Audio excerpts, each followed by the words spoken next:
Today's video is Peter's journey through the Blisworth Tunnel. As part-time boater, I'm not always on the boat, and since my canal accident, I haven't been on the boat very much at all to take my own video footage. I hope that you enjoy Peter's videography, his narrative and his journey.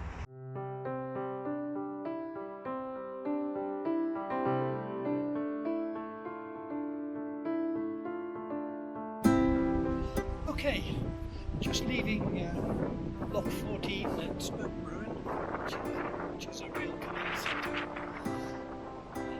Afternoon. There's there was a museum on the right. It seems to be an empty room now. And on the right there, with the black tarpaulin, is a historic cargo carrying boat. Turn this around to look behind. There's the boat that does the trips into the tunnel. And there's where we've just come out of. There's the boat going into the lock that I've just vacated. All these buildings were part of the canal infrastructure, including one that had a few nuns who offered medical services to the boat crews and their families. So there's a sculptor with see the red part there, which is the boatman's cabin, and then the engine room, and then the black tarpaulin part is where all the cargo would be stored.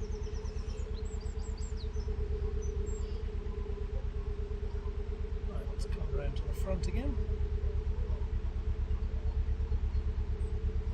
On a normal summer's day, especially at the weekend, this place is crowded with lots and lots of visitors, all come to watch the boats, so you can't be shy if you're going through the lock there that I've just come out of, because you often have quite a large audience, and of course nothing delight them more than you bang the boat into the wall or something.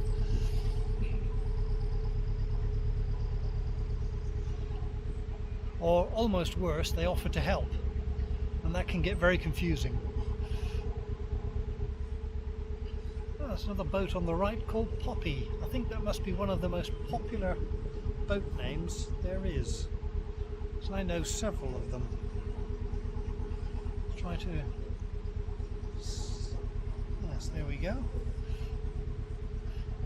I know of at least 4 boats with that name. Now just around this bend is Blisworth Tunnel, which was the last bit of the Grand Union to be opened.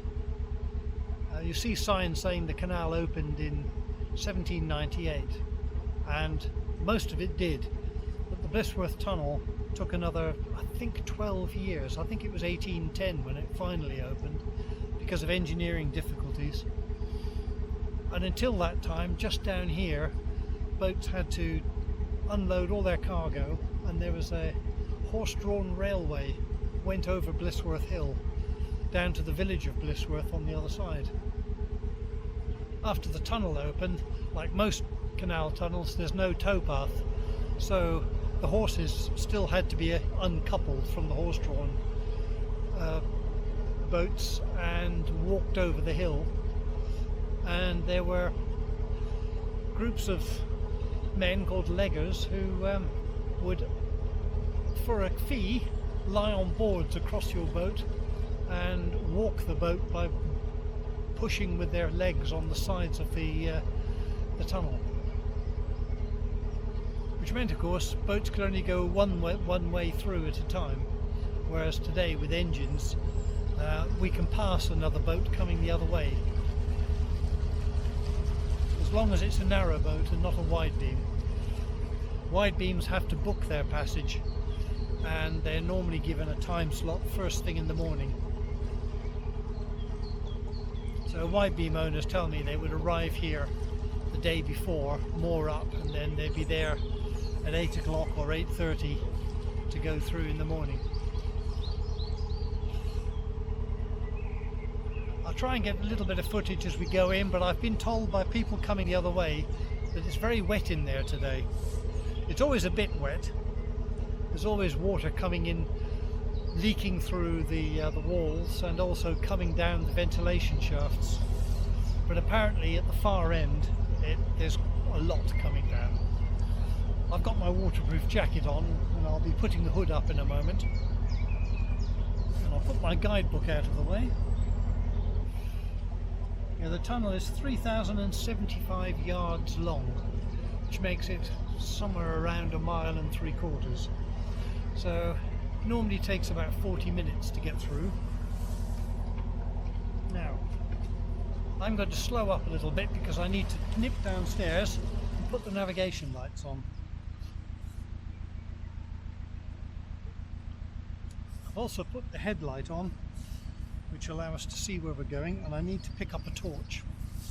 I'm a bit disorganized here, so you keep watching the scenery.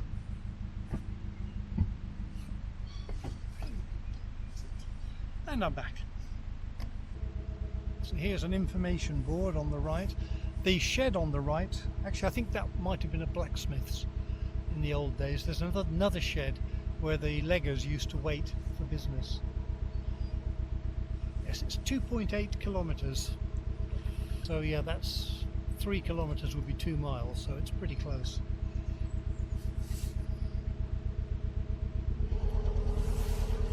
So I've got all my lights on.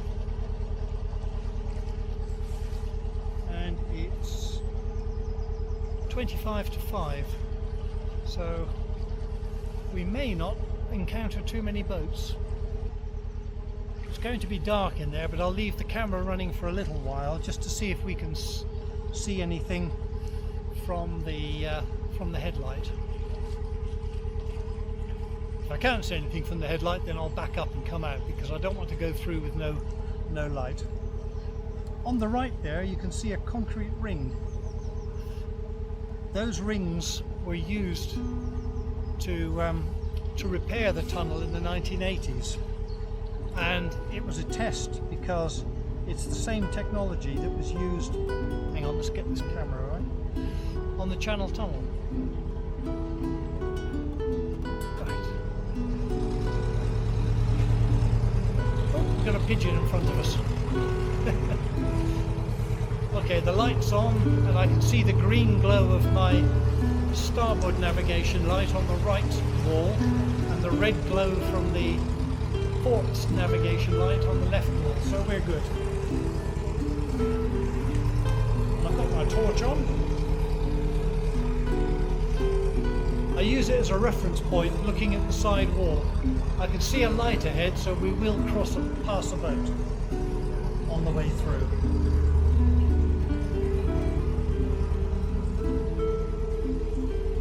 Mind you, I guess we probably won't meet that boat for another 12 or 14 minutes. It can be deceptive when you come in here. You see a light and start getting ready to pass, but until you can see the light reflected on the water in front and then begin to see the light lighting up the superstructure of the boat, then it's too far away for you to worry about. I'm going to stop this for now and I'll put it on again when we get close to the other boat. If I bring the camera around, there you can see the wall going by. We're just passing under one of the skylights. We got a few drips on the head. This stage it's all brickwork.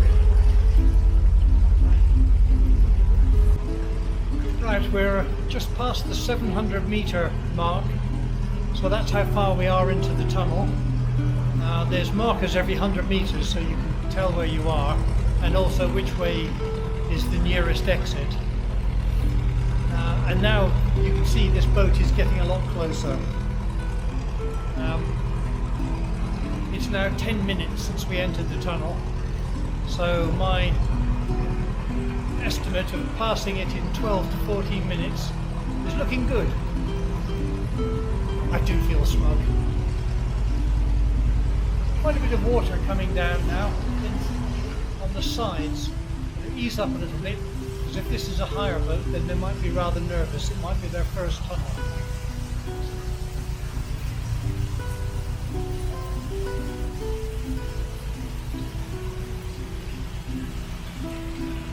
probably can't see anything except their tunnel light.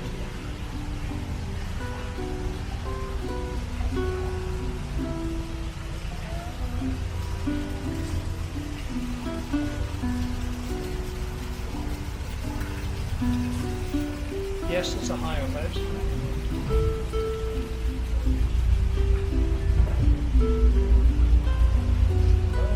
Oh! Okay.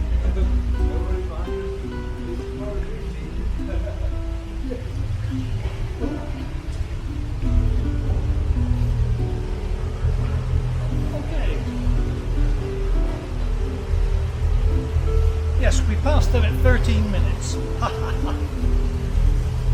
Now I'm going to concentrate on getting out of here. We've got about another 2,000 meters to go. This could get wet. There's I think, no, it's just a leak there.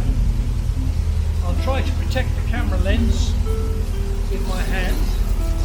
Whoa!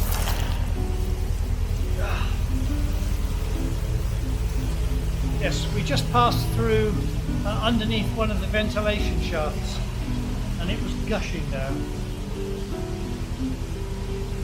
Right.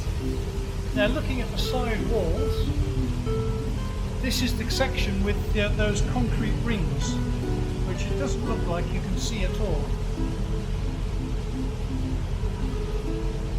That's a shame. It looks like we're flying, but we're not really.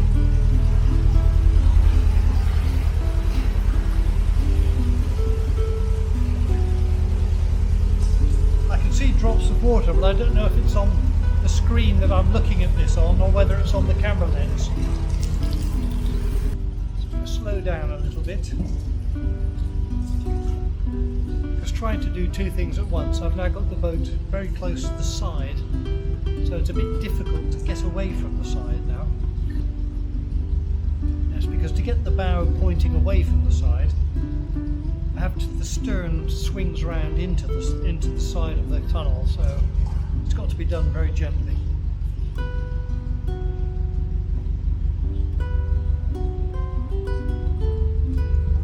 I'm just looking for the next marker. There it is, 1,200 meters. So we're almost halfway.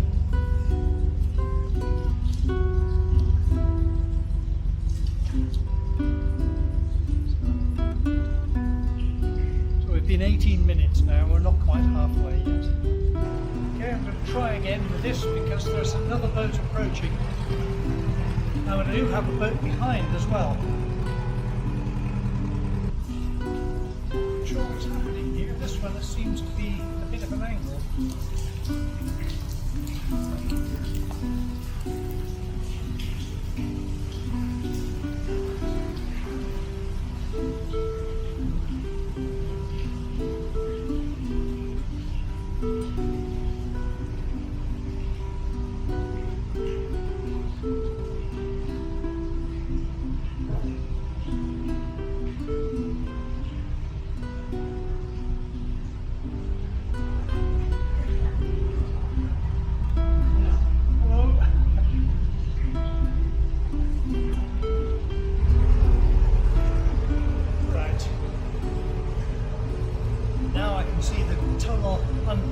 Mouth unobstructed. So a straight run to the outside world. Now there's 700 meters to go. So we've now covered 2,100 meters, so about 1 1/3 miles. Is that right? Yeah, maybe about that.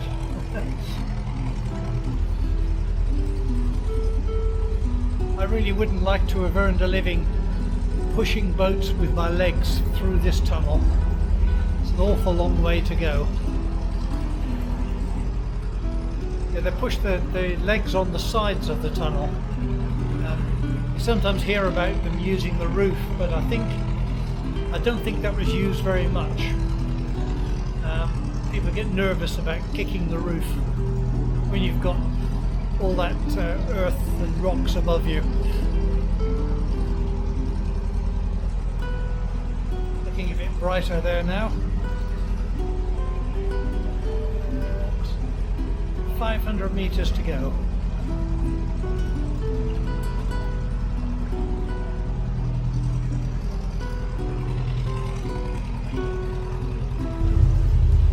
That's 400 meters. My steering's normally better than this. Just trying to work the camera at the same time is not helping me.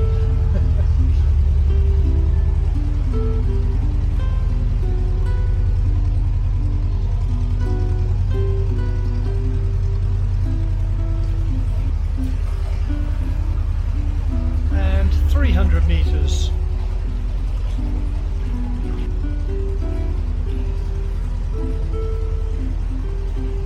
Getting quite cold hands now.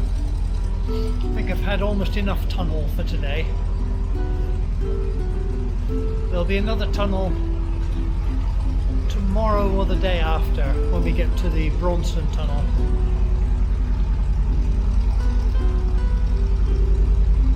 That's a bit shorter though. 200 meters to go.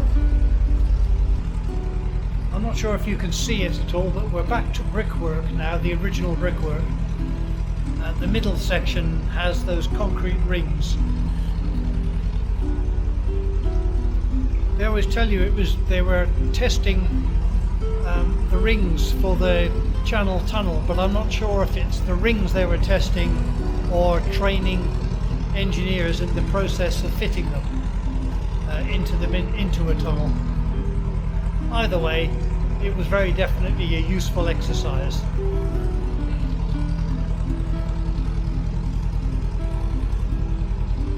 "100 meters to go. We're nearly there."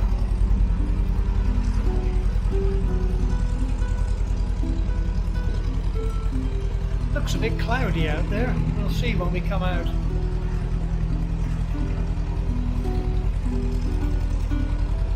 Whoops.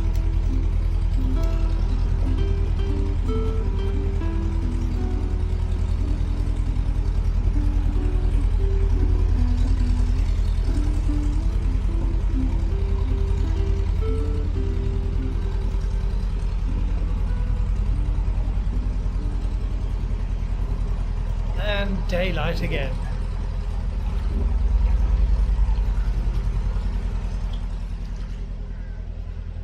Oh, that's better. Right, and now we just run on into Blisworth village. So I'll stop for a moment. Okay, that's the tunnel done. It took just over 40 minutes, which is pretty much average, about 42, 43 minutes. We just passed 2 boats going through, which is a change for me because the last few times I've been through this tunnel and Blisworth Tunnel, it's been in the winter months, so you don't normally see anyone else.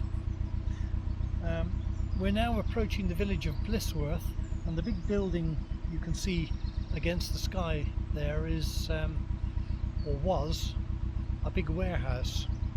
I believe it's where they used to, when they took goods off the boats going south, they would be carried into there before we're being loaded onto the horse railway to be carried over Blisworth Hill. Up and in.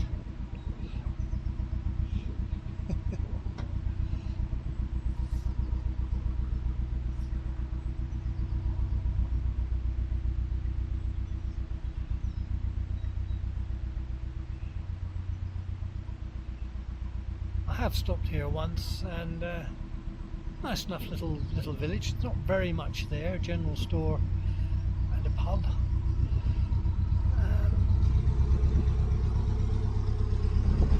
And a boatyard, which I can see dead ahead now.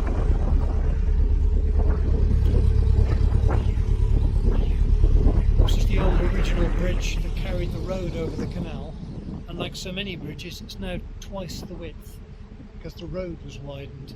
So there's an old stone, the original half, and the modern half.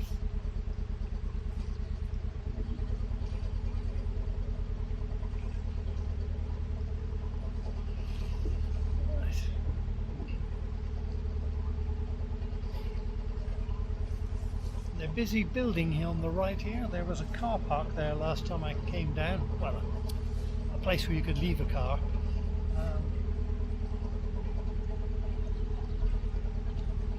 And the building there with the white section, that was a pub.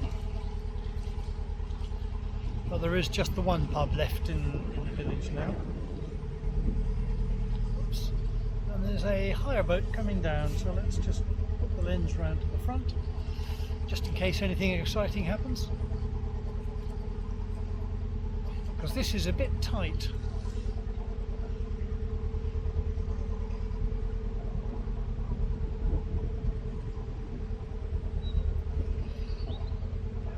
That's almost as tight as the tunnel.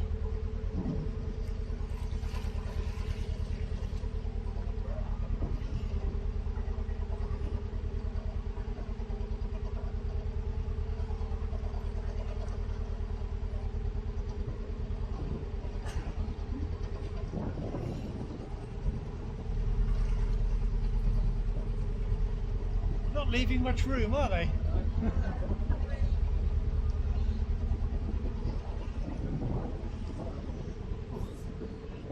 It's always good to complain to another boater.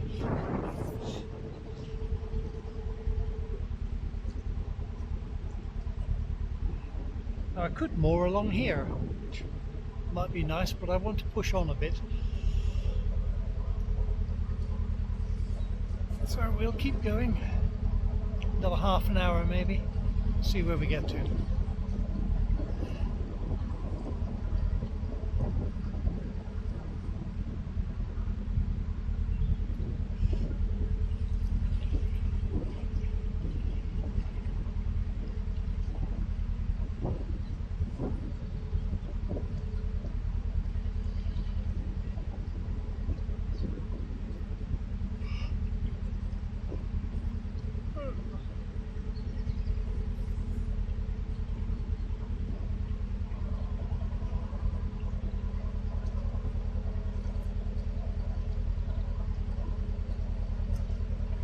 The little black signs on the side are telling people this is a residential area, and consider the neighbours when you're running your engine or your generator.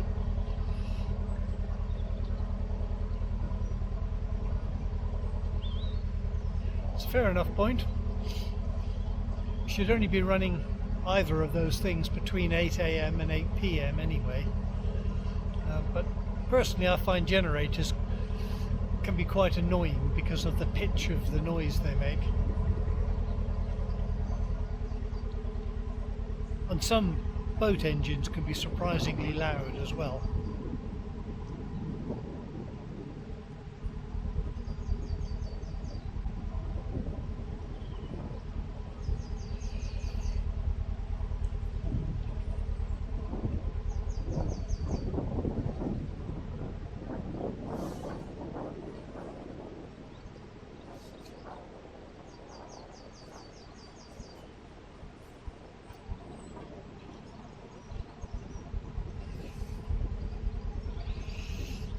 Now we're approaching Candle Bridge.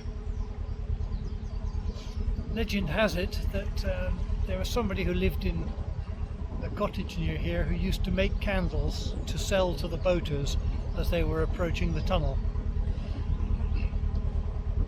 I don't know if they did a trade-in for the old stubs for boats coming out of the tunnel so they could be melted down to make more candles.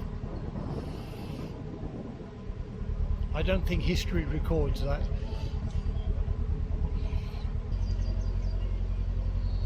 Oh, I see there's a little stone plinth with an information board which appears to be telling the story of Candle Bridge. Must remember that sometime and stop and have a good look.